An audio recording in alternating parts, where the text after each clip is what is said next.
एक minute. Sir, one second. What is the purpose of the point of order? When you debate, there is no mic. आपको मैंने allow नहीं किया. Allow करो. नहीं Sir, one second. एक Premchandra ji, please. माननीय वित्त मंत्री जी, प्लीज बेटे नहीं.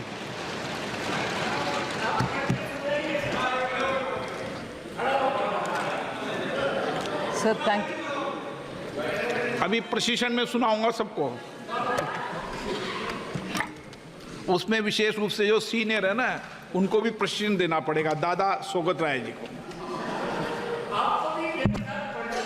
मैं तो रोज पढ़ता हूं नियम को, daily.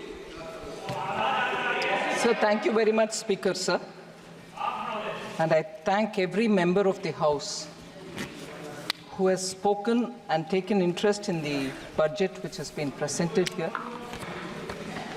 Let me at the outset thank the people of this country for giving this government, headed by Shri Prime Minister Shri Narendra Modi ji, a historic third consecutive term in office.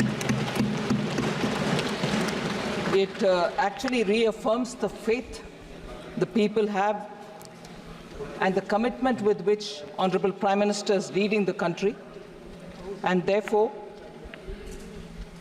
building stability and coming up with people-centric policies.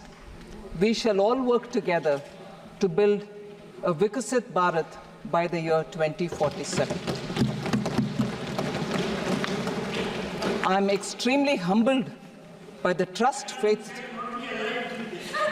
I am extremely humbled by the trust vested in me by Honorable Prime Minister, and it encourages me to work even harder to attain government's vision of Vikasit Bharat. I would like to thank all the members for having participated in this robust debate, and I'm trying here to address almost all the issues raised by the honorable members, and I shall go by issue, which would cover many members under each issue, but I'll try to name as many of them as possible.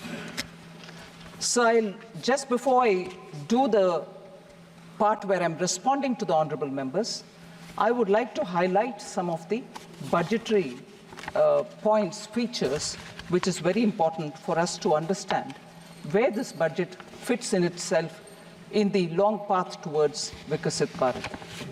Sir, this budget actually draws upon what was mentioned in the vote on account. So essentially infuses into itself everything, almost everything said in the vote on account. And after that, of course, brings a newer addition towards making this year the first step towards the next 5 years leading towards Vikasit Bharat. So the continuity from the vote on account is something that I'd like to underline. The principle of governance has from 2014 been Sabka Saath, Sabka Vikas, Sabka Vishwas, and Sabka Prayas. And following that, we shall come forward and work together to make sure we overcome all the difficulties. The budget actually seeks to consolidate all the earlier accomplishments. It also outlines measures in order that we overcome the challenges, and two core elements have been highlighted. One is the social inclusivity, that is reaching out to all strata of the people in the society, and geographical inclusivity through equitable development for all the regions in our country. So we are taking a whole of nation approach and now seeking to make sure that we fulfill the aspirations of our people. So briefly, if I were to summarize on points which are meeting this objective that we have set before ourselves, is the expenditure of the government has actually grown exponentially. It is today 48.21 lakh crores.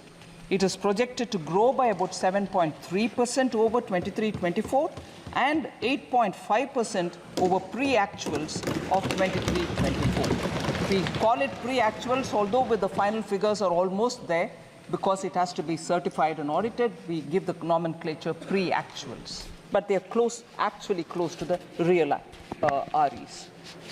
Within the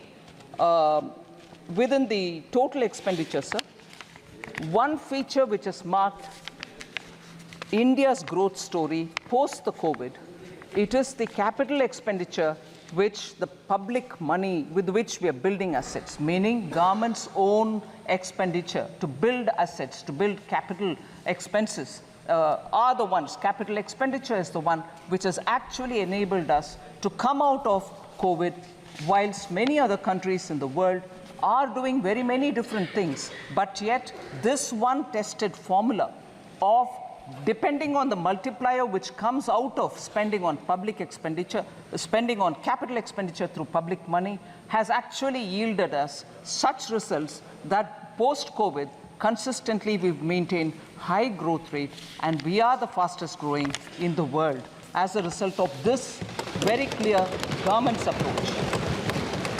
And in that total expenditure of 48.21 lakh, 11.11 lakh go for capital expenditure.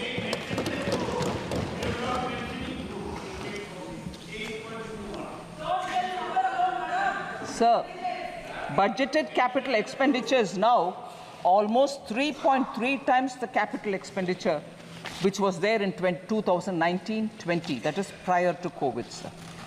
If you actually calculate the effective capital expenditure, that is the sum which is referred to when the budgeted capital outlay and the grants and aid for creation of capital assets which is given to the states, grants and aid go to the state's capital account, but it remains in the revenue account for us.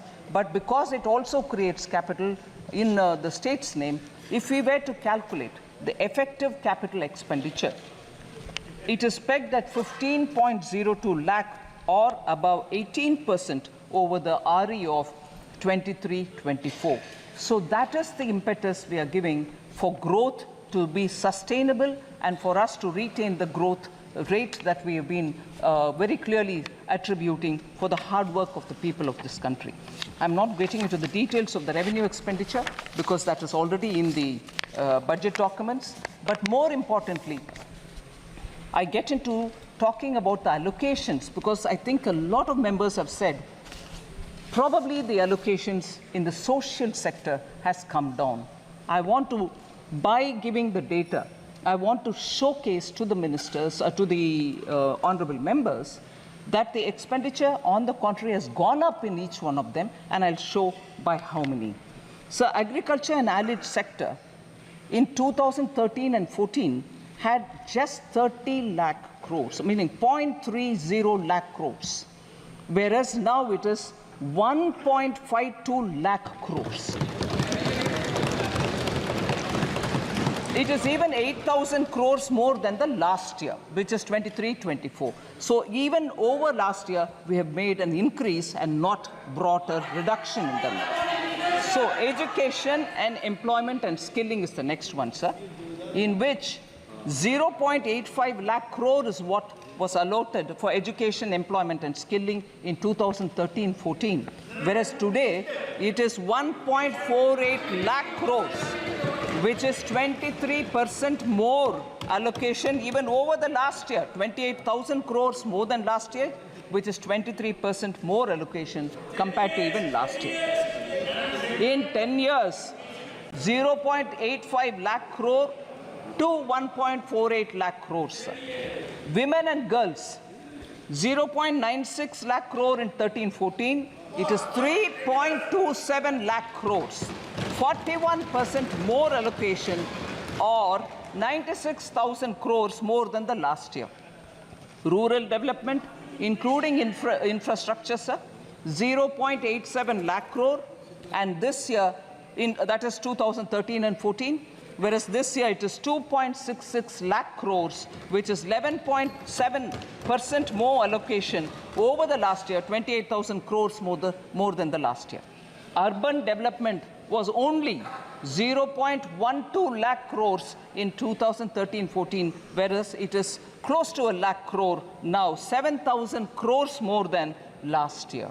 Health and social welfare, sir, 0.72 lakh crores in 2013-14. It is now 1.46 lakh crores, 3,000 crores more than the last year itself. So nowhere has the budget given lesser allocation than the previous year. So I would want to appeal to honorable members to please have a look at the document in full and see that no allocation has been reduced.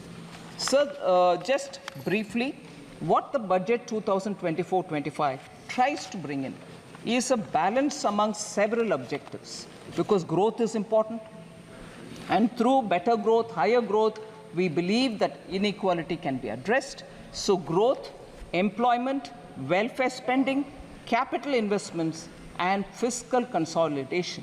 These are the factors which we've tried balancing in the budget.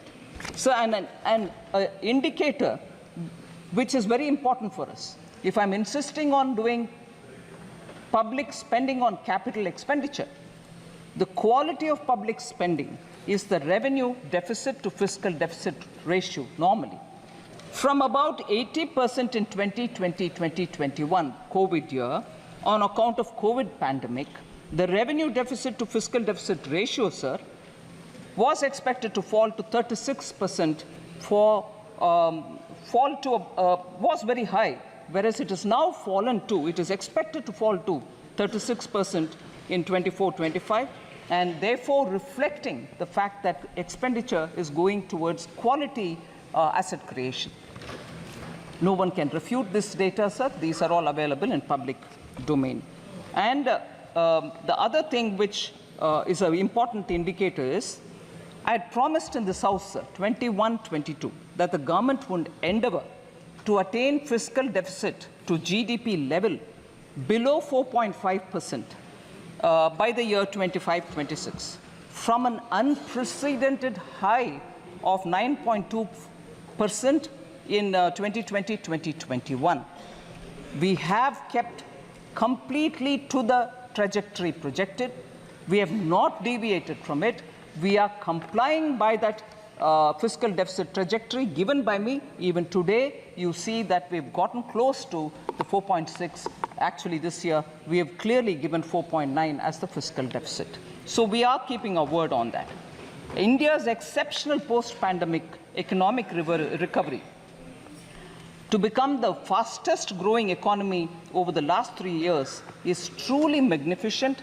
And I thank every citizen, the middle class, the entrepreneurs, the farmers, marginal workers, traders, everyone who I've mentioned, I've not mentioned, deserve big gratitude, a word of thanks from all of us, sir, because of their toil and hard work and belief that they have to bring up the situation for their families to be better, has resulted in India becoming the fastest growing economy. And how many nations, may I ask this year, how many nations have achieved this balance through the budget since post-COVID to retain that growth, ensure that this balance happens and continues that sustainable growth momentum? So at least these sort of things which have to be remembered for the sake of thanking our people, I would like to highlight these as the last few years' achievement of this government and entirely thanking the people of India.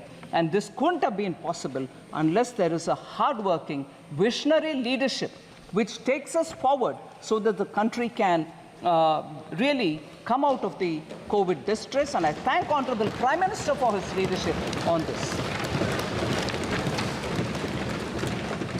Sir, I had also presented the Jammu Kashmir budget for 24-25. I'm happy to inform that the concrete steps that have been taken to enable the Union Territory to break free from the fetters of the past, namely the legacy of fiscal distress which has been inherited from the erstwhile state. We have provided substantial financial support, and I'll give the number, 17,000 crores in the union budget of the UT of J&K this year. It includes 12,000 crore towards financing the cost of Jammu Kashmir Police. That's a burden we want to take on our shoulders so that J&K has more flexibility to spend money for developmental activities. And the additional central assistance of 5,000 crore has been provided. With this support, I expect the GSDP ratio, fiscal deficit to GSDP ratio of the Union Territory would be somewhere, and I'm estimating it, somewhere in the range of 3% for the year 24-25.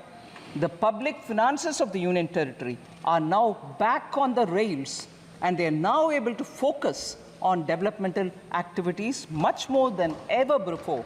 And the fiscal prudence is the biggest spirit with which the welfare activities are being taken up without any compromise on Sabka Saath, Sabka Vikas.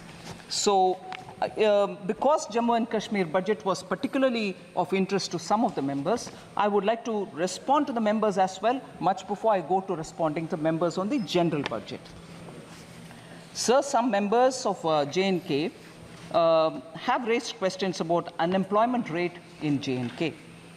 Mia Altaf MP and also Honorable Member Aga Syed Ruhullah Mehdi.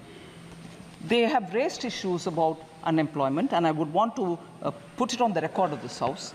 Unemployment rate, that is for the age group of 15 to 59 years, has actually come down for J&K from 6.4% in 2020-2021 to 5.7% in 21-22 to 4.4% in 22-23, sir.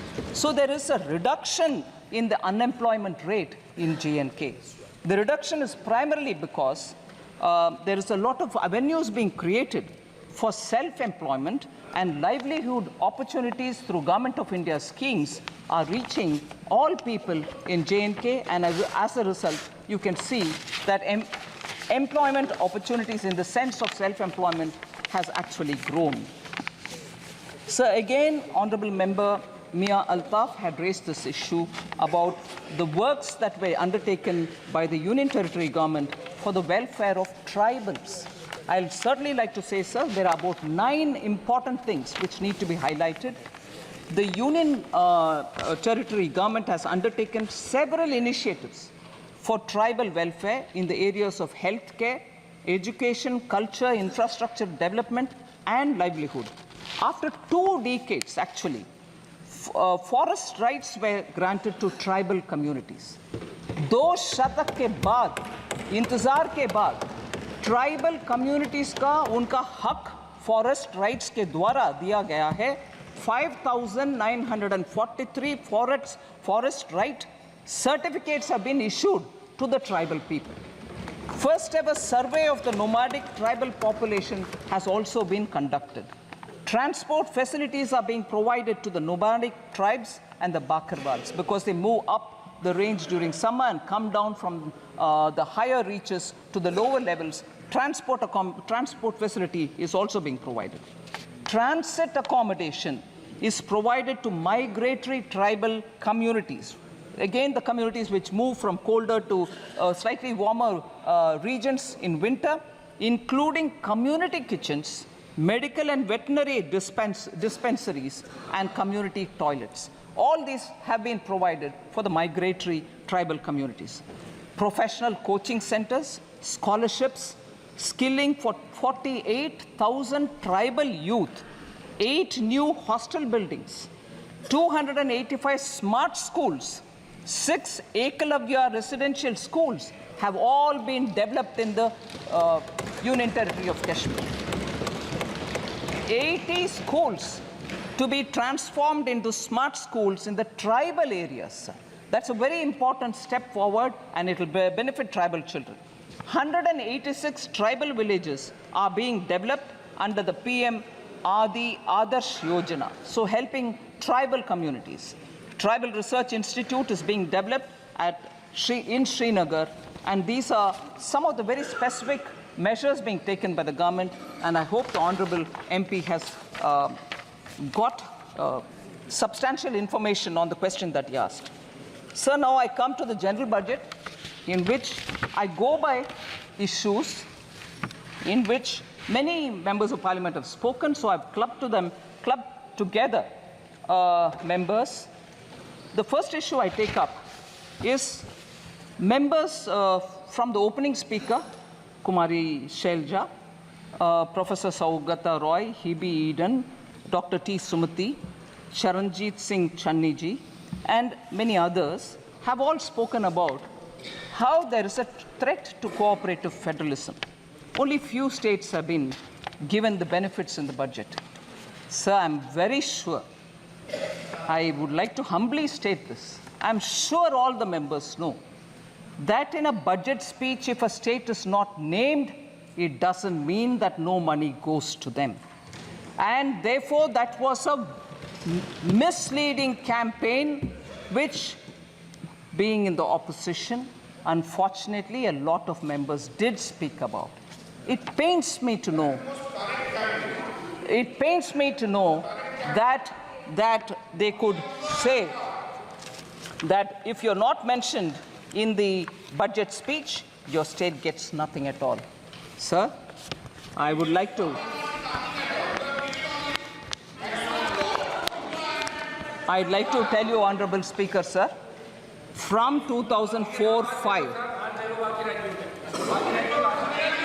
sir, 2004 to 5 onwards. First of all, I'll say बाकी राज्यों को क्या है वगैरह, but I'll first say some things. Sir, कोई भी माननीय सदस्य बैठे बैठे कोई भी टिप्पणी करे तो आपको उसका जवाब नहीं देना। ठीक है सर। बिना permission. Sir,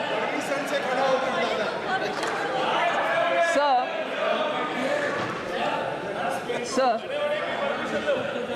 I'll take the example, sir.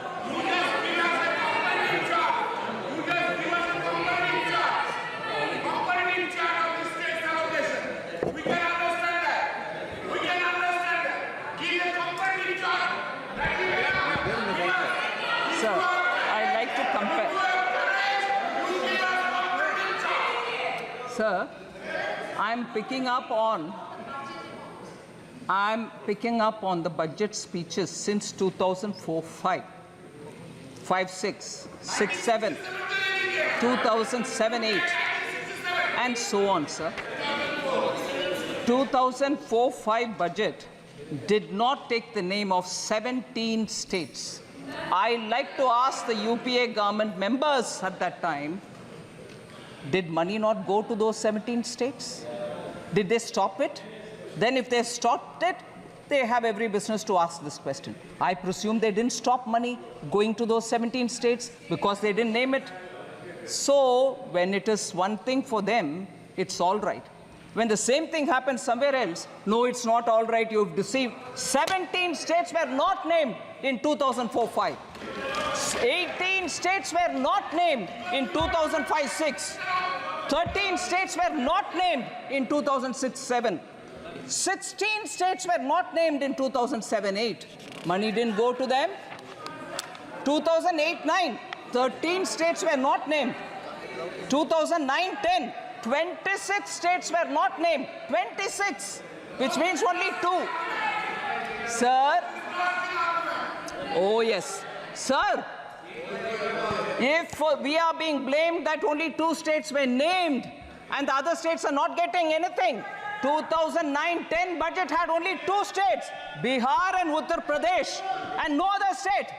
What does that mean then? It's all right when you do it. You didn't give money to those states which you didn't name. So, sir, you can't have it both the ways. You do one thing and then you blame the same thing on somebody else. What happens to the states which were not named? I'm asking now, 2009-10, 26 states of India did not have a mention. 2009-10, the full budget, 20 states. Interim budget did not have 26. The full regular budget, 20 states did not have it. So what does that mean, sir? They continue to ignore states. 2010-11, 19 states were ignored. 2011-12, 15 states were ignored, they didn't mention. 12-13, 16 states were ignored. 13-14, 10 states were ignored. So, sir, for that matter, the interim budget of 2014-15 ignored 26 states. Was there a noise? Did people say you ignored those states, you didn't give money? So, if you want to distort and create uproar you want to give a sense of fear among people, you can go about distorting data. But this stands here, sir. इनका काम ही भ्रम फैलाना है। Sir, in the last few years, now each state, we had ministers go and explain how much has been given to each of the states. All right, sir? Record तो है, record है दादा, इसीलिए रिकॉर्ड होता है, वकीलों के पास। Sir, I just want to say this, sir. Just random examples of how much has gone to different states. Bulk drug parks in Himachal Pradesh for now 1,900 crores. Very recently announced by Prime Minister Modi. PM Mitra Textile Park went to Karnataka, Tamil Nadu and Telangana. Have they not received monies for that? 500 crores for Greenfield Park and 200 crore for Brownfield Park. These are just random examples, sir. Railways, West Bengal, Jharkhand and Bihar, multi-tracking of Son, Nagar and Andal. Telangana and Maharashtra. Yes, it is, everybody is right, and that's why I'm answering. But instead of reading a complete list, I'm giving random examples so that people can understand. 2,700 crore for Himachal Pradesh. Railways, Telangana and Maharashtra, doubling of Mudked, Medchal, Mehboob Nagar, Don route. Telangana and AP, doubling of Motumarri, Vishnupuram sections. Telangana and AP, Bhadrachalam, Dronakal sections. Amount, sir, 12,334 crore. West Bengal, Jharkhand, Bihar. Telangana and Maharashtra, 4,686 crore. Telangana and AP, 1,596 crore. Telangana and AP, Bhadrachalam, Dronakal section, 770 crore. These are going for railways alone. Himachal Pradesh 27. Sir, major highway projects. Kerala, major highways projects. So I will like to put on record, because after all, the respective honorable members of Kerala insisted, and I'm glad to receive them, that much before I deliver the reply today, I have to meet with them. It was an all-party delegation. I happily met with them. I have no problems. I will address issues also that I have stated, and let it go on record that all the MPs came and met me before I gave the reply. I have no hesitation, sir. And there is no vanchana to any state. Nobody is being denied any money.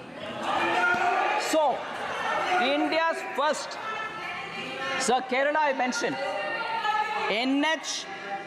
NH 66, Kappirikadu, Edappalli in Thrissur district. 9,667 crore major highway project, Kerala.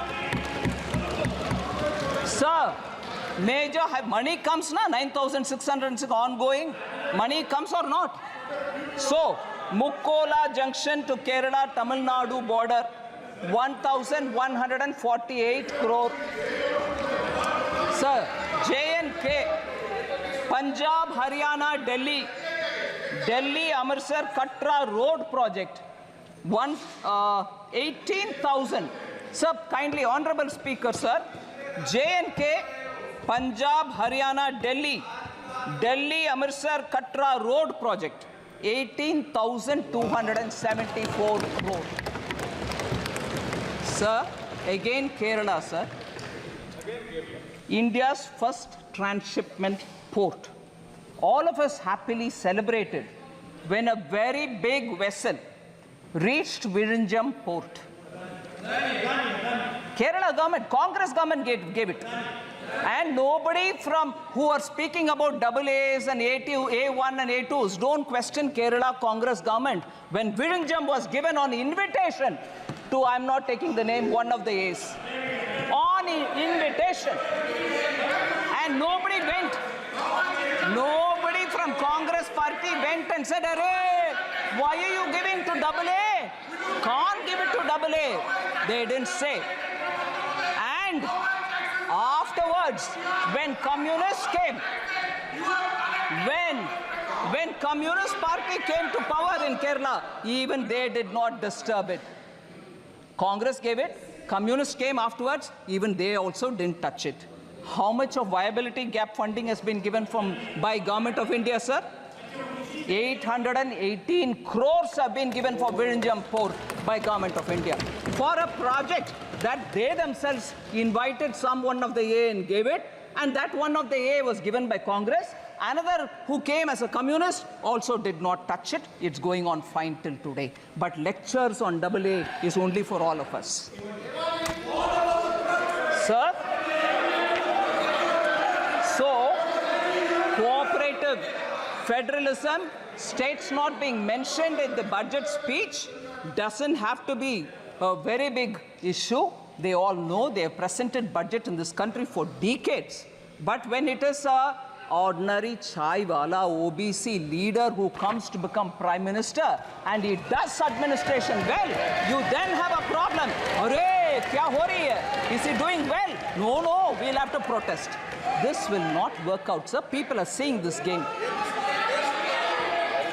So total resources allocated to transfer of states in BE 24-25 is 22,91,182 crores, and that is an increase of 4,93,645 crore, 27.5% over the last year's BE. States transfer to states 22 lakh